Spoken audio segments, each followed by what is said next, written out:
नमस्कार दोस्तों, आप सबका स्वागत है आपके अपने चैनल गवर्नमेंट एग्ज़ाम स्टडी में।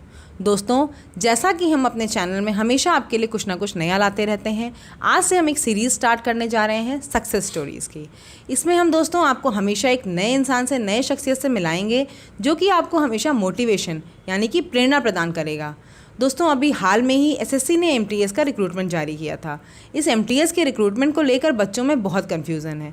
हर बच्चा कन्फ्यूज़ है कि हमें ये फॉर्म भरना चाहिए कि नहीं भरना चाहिए।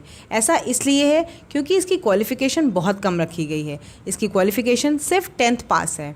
तो दोस्तों, आज मैं आपको इन सब चीज़ों के बारे में बताना चाह रही हूँ कि एमटीएस की क्या जॉब प्रोफाइल है, क्या वर्क स्ट्रक्चर है, वहाँ का माहौल कैसा है, काम में क्या करना पड़ता है आपको, और पे स्केल कैसा है। और दूसरी चीज़, अगर आप हाई क्वालिफाइड हैं तो आपको करनी चाहिए ये नौकरी कि नहीं। देखिए दोस्तों, आज हम आपके लिए एक ऐसी शख्सियत से लाए हैं मुलाकात कराने जो कि खुद ही बहुत हाईली क्वालिफाइड है और जिनका रिक्रूटमेंट सीजीडीए में एमटीएस के पद पर हुआ था, लेकिन अपनी काबिलियत की वजह से आज वो ऑडिटर है उसी डिपार्टमेंट में, और हो सकता है आगे वो फ्यूचर में गजटर तक बन जाएं। तो देखिए दोस्तों, आज हम इन्हीं सब कन्फ्यूज़न को क्लियर करने के लिए आपकी मुलाकात करने के लिए लाए हैं राघवेंद्र जी को। राघवेंद्र जी, आपका बहुत बहुत स्वागत है हमारे चैनल में। तो राघवेंद्र जी, पहले आप थोड़ा सा अपने बारे में बताइए।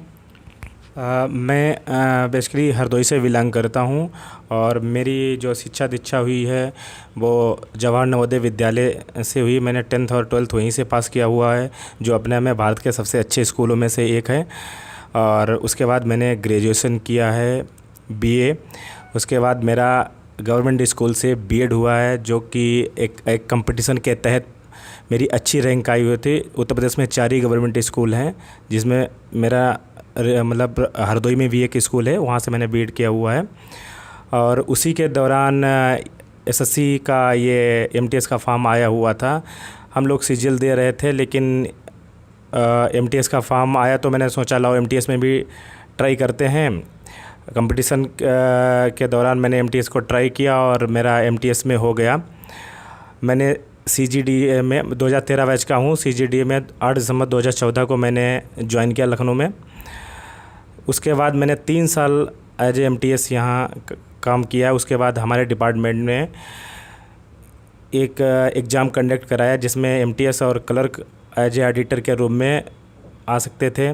तो हम लोग जो है एमटीएस से ऑडिटर का एग्ज़ाम दिए और ऑडिटर के रूप में आज कार्यालय में कार्यरत हैं। इस दौरान मेरे और भी एग्ज़ाम्स निकले, जैसे रेलवे में टीटी, गुड्स गार्ड और यूपी SSC के तहत भी कई एग्ज़ाम निकले। लेकिन मैंने जो है ना एमटीएस के रूप में यहाँ इसलिए प्राथमिकता दी क्योंकि यहाँ जो है ऑफिस में हमको पढ़ाई के लिए भी टाइम निकल आता है, जिसकी वजह से हम जो है आगे अपना इस डिपार्टमेंट में फ्यूचर बना सकते हैं। एमटीएस से डायरेक्ट अगर हम 1800 से 2800 पे जाते हैं तो इससे बेहतर और कोई ऑप्शन नहीं था। और हम अगर अभी हमारा डिपार्टमेंट जो है ना गेस्टेड के रूप में भी एग्ज़ाम कराता है, जिसे एसएस एग्ज़ाम हमारे यहाँ बोला जाता है डिपार्टमेंट में, जिससे कि हम आगे 5-6 सालों में एज ए गेस्टेड ऑफिसर हो सकते हैं और रिटायरमेंट तक जो है ना क्लास 1 से रिटायर्ड होते हैं। देखा दोस्तों, इन्होंने अपना सफ़र अपनी काबिलियत की वजह से कहाँ तक पहुँचा लिया। ज्वाइन इन्होंने एमटीएस के पद पर किया था, जिसको करने के लिए अभी आप कन्फ्यूज़न में हैं।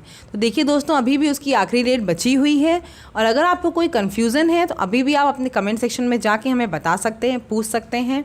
और जॉब प्रोफाइल के बारे में हम अभी इनसे पूछते हैं कि जॉब प्रोफाइल कैसी थी आपका, वहाँ पर क्या काम था, क्या करते थे आप, ये भी थोड़ा बताइए। ये एमटीएस की जॉब प्रोफाइल ग्रुप सी में आती है। इसे कुछ लोग कन्फ्यूज रहते हैं कि 1800 ग्रेड पे की वजह से कुछ लोग इसे ग्रुप डी समझते हैं, लेकिन ये ग्रुप डी के तहत नहीं, ग्रुप सी के तहत आता है। और इसकी जो 7th पे कमीशन है उसके अनुसार इसकी बेसिक 19,700 से है। लगभग सैलरी वही 22 से 30,000 के रूप में इन हैंड मिलती है आपको। और बाकी बहुत सी फैसिलिटीज़ सेंट्रल गवर्नमेंट आपको देती है। और उसके अलावा इसकी जॉब प्रोफाइल में ये है कि आप एक सेक्शन से आप ऑफिसर के पास फाइल्स ले जाते हैं, वहाँ से फाइल सेक्शन में ले जाते हैं, या कोई सर्कुलर है तो उसको हर सेक्शन में लेके जाना पड़ता है। और कोई भी डाक वगैरह है तो उसको डिस्पैच सेक्शन में डिस्पैच करनी पड़ती है। बाकी फ़ोटोकॉपी वगैरह है इस तरीके से, या कुछ लिखा पढ़ी का काम है आपका, जैसे कोई पते लिखने, लिफाफे लिखने हैं किसी का, डिस्पैच करना, इस तरीके का वर्क नेचर है इसका। तो ये सब, ये आप लोग यही सब एमटीएस में देखिए दोस्तों, यही सब आपका काम होगा।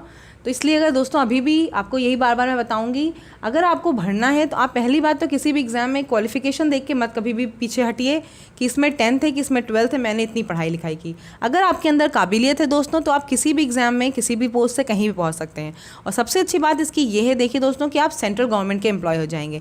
अब राघवेंद्र जी जैसा बता रहे कि इनको सारी फैसिलिटी जो आपकी CGHS की स्कीम, यानी कि सेंट्रल गवर्नमेंट हेल्थ स्कीम, जो आपकी मेडिकल फैसिलिटी वो आपको पूरी मिलती है। बाकी भी आपको LTC वगैरह जो भी चीज़ों की सुविधा है वो सब आपको मिलती है। तो दोस्तों अगर आपको अभी भी भरना है इस फॉर्म को, तो हम इसीलिए आपके लिए वीडियो लेकर आए थे, सिर्फ कि आप मोटिवेटेड रहें और आप ये फॉर्म अभी भी भर सकते हैं तो भरिए। और दोस्तों अगर आप आगे की थोड़ी रणनीति बता दीजिए हमारे बच्चों को, और थोड़ी सी कोई किताबें हों जिससे कि इनको मदद मिल जाए तो वो भी बता दीजिए। जितने भी प्रतियोगी इस समय अपना एग्ज़ाम देने की सोच रहे हैं, मेरे हिसाब से उन लोगों को ज़्यादातर प्रीवियस पेपर लगाने चाहिए। और उसके अलावा जो भी मार्केट में उपलब्ध किताबें हैं, अपने हिसाब से उनको देख के, सारी किताबें वैसे अच्छी हैं, जो उनको अच्छी लगें अपने हिसाब से उनको ले लेनी चाहिए। और ज़्यादा फोकस जो है ना उनको प्रीवियस पेपर ही करना चाहिए। और आपका जो निबंध वगैरह लिखने को आता है वो हाई स्कूल स्टैंडर्ड के ही होते हैं, इसलिए जो आपके हाई स्कूल इस तरह की जो भी किताबें हैं वो निबंध पढ़ना शुरू कर दीजिए और आप वहाँ आराम से लिख सकते हैं उसको। धन्यवाद। और तो देखिए दोस्तों, इन्होंने ये भी बता दिया कि आपको बुक के लिए क्या करना है। बुक के लिए आपको सबसे ज़्यादा ज़रूरी जो बताया, जैसा कि इन्होंने, कि आपको प्रीवियस ईयर पेपर पे ज़्यादा फोकस करना है। और दोस्तों 10th स्टैंडर्ड का है, इसलिए डिस्क्रिप्टिव में जो एस्से आपकी राइटिंग आती है उसमें आपको कोई भी 10th की नॉर्मल सी या साधारण सी बुक लेकर उसी की पढ़ाई करनी है। तो दोस्तों इस फॉर्म को ज़रूर भरें आप, इसलिए ज़रूर भरें एटलीस्ट कि आपको पता चलेगा कि आपका एग्ज़ाम क्या हो रहा है, किस लेवल का है। और टफ़ तो बहुत ही ज़्यादा हो, क्योंकि इसको वही लोग देते हैं जो सब CGL देते हैं। ऐसा कि राघवेंद्र जी ने बताया कि ये CGL की तैयारी करते थे, इन्होंने CGL भी दिया था और उसके बाद इन्होंने MTS भी दिया दोस्तों। तो सारे CGL के बच्चे MTS भी देते हैं, इसलिए आप MTS में ये मत समझिएगा कि कंपटीशन बहुत कम है, कंपटीशन बहुत ज़्यादा है। अब आखिरी आपसे ये कि आप थोड़ा हमारे जो सब्सक्राइबर हैं, जो देखते हैं, उनके लिए थोड़ा संदेश दे दीजिए कि जिससे वो प्रेरित रहें। अभी क्योंकि हाल ही में रिजल्ट आया है दोस्तों, हमें पता है ARO का आया था, junior assistant Allahabad high court का आया है। हो सकता है आपका ना हुआ हो तो आप निराश हो गए हो। तो देखिए दोस्तों, निराश बिल्कुल भी ना होइए, क्योंकि एग्ज़ाम तो ऐसा होता है कि निकलता है नहीं निकलता है। आपको सिर्फ हमेशा मोटिवेटेड रहना है, सिर्फ जुनून से भरे हुए रहना है।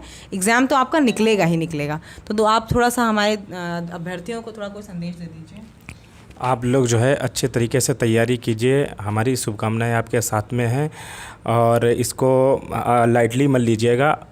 ये भी एक सेंट्रल गवर्नमेंट में आने का एक बहुत ही अच्छा ज़रिया है, जिसके तहत आप सेंट्रल गवर्नमेंट में आ सकते हैं और अपने अच्छे जगह पर पहुंच सकते हैं। जो आपने सोचा है उसके लिए एक अच्छा सा माध्यम है ये MTS। धन्यवाद राघवेंद्र जी, बहुत अच्छा बताया। देखिए दोस्तों, अब अगर आपको अभी भी कोई कन्फ्यूज़न है, कुछ है, तो आप कमेंट सेक्शन में जाके ज़रूर बताइए। हम राघवेंद्र जी से पूछ के आपकी सारी कन्फ्यूज़न ज़रूर क्लियर कर देंगे दोस्तों। अब अगर आपने मेरा चैनल अभी भी सब्सक्राइब नहीं किया है, सब्सक्राइब ज़रूर कर लें। और जिन्होंने सब्सक्राइब किया उनको कोई भी डाउट है, कुछ भी कन्फ्यूज़न है, तो कमेंट सेक्शन में जाके हमसे पूछ लीजिएगा दोस्तों। धन्यवाद।